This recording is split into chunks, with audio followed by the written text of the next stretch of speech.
السلام عليكم. قصرنا هات عجيبة ونتوسس أخلاق دي دقن كونكسين إسلامك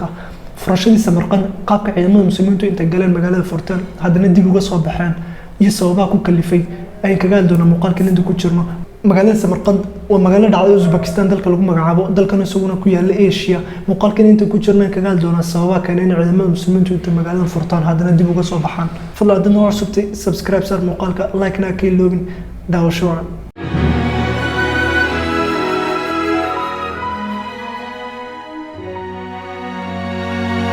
marka hore isla faano magaalada Samarqand lagu magacaabo oo magaalo dhacda dalka Uzbekistan lagu magacaabo muslimka ee Asia ku yaala magaalada Samarqand hadda waqti xaadirkan wax aana maahan oo si fiican loo yaqaano laakiin waqtigaas magaalo hodan ah ayay ahayd hadaba sanadii 93 hijriyada oo ku beegnay 712 miilaadiga waqtiga muslimiintu uu tilay amiirka cadaaladda badneed ay wada naqaan Umar ibn Abdul Aziz ayaa ciidamada muslimiinta ee daafaha dunida ku kala fariirsanaa ee diinta islaamka faafinayay waxa kamid ah nin lagu magacaabo Qutayba ibn Muslim oo hogaamiye ciidan ah ninkan dagaalyahanka ciidamada muslimiinta ee Uzbekistan ka dagaalamay soo hogaaminayay wuxuu furtay magaalada Bukhara lagu magacaabo ee wada naqaano ee Imaam Bukhari ka dhashay soo kale wuxuu soo galay magaalada muuqaalkan maanta kaga hadlayno ee Samarqand magaaladana waqtigaas magaalo hodan ahayd oo beero iyo biyo lahayd hadaba Qutayba ibn Muslim uu furtay magaaladan si saacadiga ahayna magaalada iska sii dhaafay ciidankiisa ka haystay waxaanu Samarqand kaga tagay xoogaa ciidan ah iyo dad diinta faafiya dadkii Samarqand ku noolaa hadaba waqtigaas waxay ahaayeen dad gaala oo wathaniyiin saxarkii waxaasna ku dheeray dadkaas Samarqand ku noolaa hadaba inta isku yimaadeen ay waxa isku dhahan waxaan maqaleen muslimiintu leeyihiin amiir ama khaliif cadaalad badan oo dhulka Shaam jooga muslimiintu magaalo ma galaan ilaa saddex ikhtiyaar siiyaan ikhtiyaarka koobaad waa inay diinta islaamka magaaladana qaadato haddii diidaan inay jizye bixiyaan oo ah jizyada qaab cashuureed oo magaaladan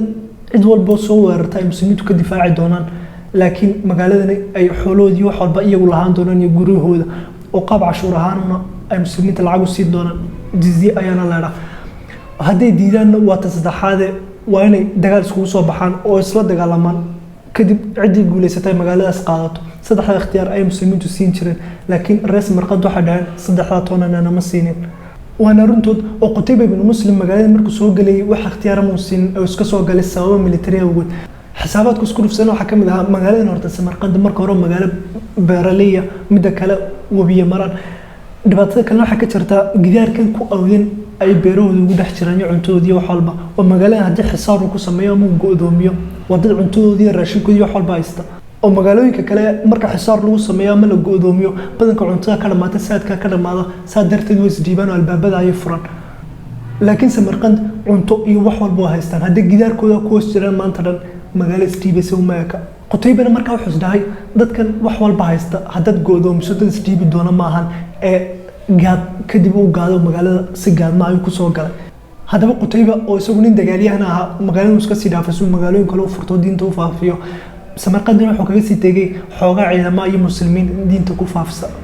hadaba soo sheegnay reer Samarqand isku yimaadeen waxaana dhahan muslimiintu ikhtiyaar bisoo siin jireen magaalada intaan soo galin kor laakiin anaka saddexda ikhtiyaar mid toona ma siinin ee magaalada iska soo galeen darteed waxay doorteen nin iyaga kamid oo dhalinyaro aftahana waxaana u direen dhankaas Shaam suuqa la soo hadlo amiirka muslimiinta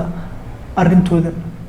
ninka dhalinyarta aftaanka ah uu ka soo baxay Samarqand waxaanu soo socday ilaa Dimashq habeen iyo maalinba oo dhulka muslimiinta soo dhex jeexay waxaanu mar walba isweydiinay tal khaliifka muslimiinta ee dhulka intaas la ka taliya muxuu kugu jawaabi doonaa hadaba markuu safiirkani Dimashq soo gaaray wuxuu isla markiiba arkay meel weyn oo qurux badan oo bilaa ilaalaa cidna joogin laakiin dad badan oo iska sii geeyaan shacab oo ka soo baxayaan qaar kalena markaas uu isweydiiyay tal xagan ma qasriga amiirka nin muslim oo ka soo baxay meeshaas ay weydiiyay meeshan maxay tahay qasriga amiirka markaas uu ninku ugu jawaabay muslimka ma waa masaajid oo goobta muslimiintu ku cibaadaystaan ee cibaadadooda ku gutaan kadib ay ninkii muslimka ahaa iyo safiirkan is wareysteen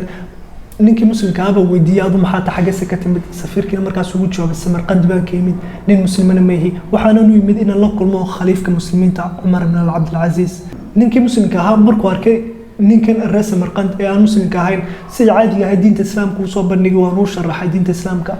safiirkii reer Samarqand waa uu ka helay diinta islaamka ilaahay markiina waa uu soo islaamay ugu dambeyntii wuxuu dhahay waxa rabaan in la kulmo khaliifka muslimiinta Umar ibn Abdul Aziz muslimiinta ninkii muslimka ah intuu ka xayay Umar ibn Abdul Aziz uu geeyay isla markii Umar u tagayeen waxay arkeen nin guri iska normal degan markii ruuxu mooday safiirka in qasriyo meel weyn la geeyay laakiin wuxuu arkay guri yar oo iska caadiya iyo nin intuu deeqad qaado gurigiisa gidaarkiisa hagaajsanaya markaasuu la yaabo uu yidhi makana khaliifka muslimiinta markaas haa ku yidhahdeen maad igu ciyaaraysa may waa khaliifkii muslimiinta markaasuu yaabo yidhi ma ninkana ninka ka taliya min Spain laga soo bilaabo ilaa iyo agagaarka Shiinaha haddana kuma noola qasr iyo meel weyn oo ilaa la fara badan joogaan kuma noola guri yar oo iska caadiya oo ku nool yahay kasii daranta gurigiisa isagaaba deeqaysanaya oo deeqada marsanaya gidaarka عمر بن عبد العزيز وقدمين توكل من سفير كان وحنا سفير كانوا شاقي أرنت قاب المسلمين علماء المسلمين توصل جلس سمرقند عمر بن عبد العزيز نوح وراقد قري مركا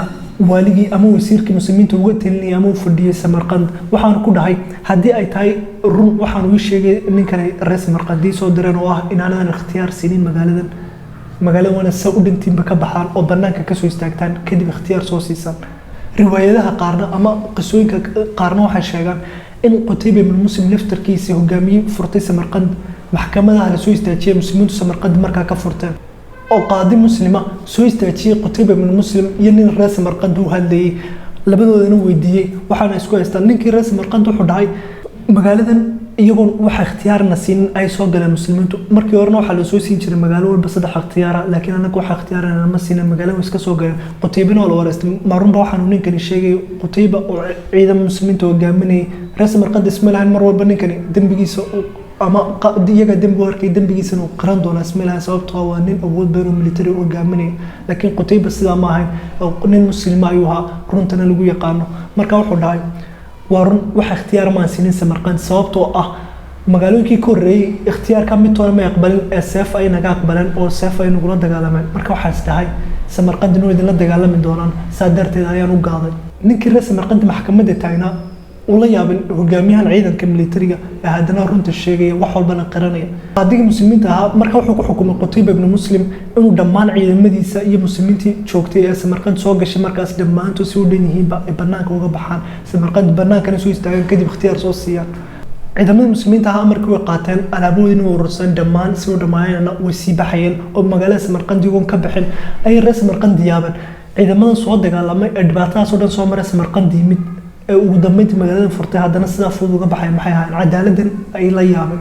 حتى قاضي كحكمي قتيبة من مسلمين تو إن كبحان سمرقند سجنوا ألابتي سوقاتهم راعي مسلمين تي وأنا كبح ما دام مسلم هاي سجنا حكم كي سجنا وكل عيا أو كبح سجن إسكمرين رئيس سمرقند ولا يعمل مسلمين تن أود بدن هذانا كسي بحي سمرقند مدك حتى حاكم كودي وحكمه ولا تيسي سوقاته وكلا بحي الرئيس مرقد مركا واحد هن والله نادين بحين عندما مسلمين توقفتنا هذا نوع حكوا هذين والله نادين بحين صوبته عدالة أنت لاقي أخلاق قدم وناكسن إذنكو أول ذا صار نولدك مثلا عدالة دي أخلاق قدم إذنك موعد كلنا نما حكم دونتو عدالة دي نايا رمنا الرئيس مرقدنا إلهي أياسو هذه دمان تدنو سو إسلاما أخلاق داسي عدالة المسلمين تأوجد أركاننا ويتشال على صوبته عيدا كأول بدن حدنا يجينا دقي سنة وانكو حد جود بين أي أركان مقالة سمرقندنا إلا وقت حاضر كون مقالة مسلمة سمرقند كلمة أوزبكستان ودن أيام مسلمين وحنا صو صارين علمو وين أو إمام البخاري وكم دين وذنا قانون يا خوارزم يا قار كلوفر بدن هذا بقى قصة وحياة بدن أي كفايدة وحنا كم ذا عندما المسلمين تنا سمرقند فرنا يبدون كل حكي معدين برجع دحى أردن كان وما دلنا أوزبكستان هذا نتا صورن إلهي درته وسو السعودين وحنا تا عدينا سمرقند مركز سوا جلين حوله ذي وحوم يتعبن مقالة نسكم يصير ديتشين oo waxa soo baxay in diinta islaamka faafiyaan cadaaladda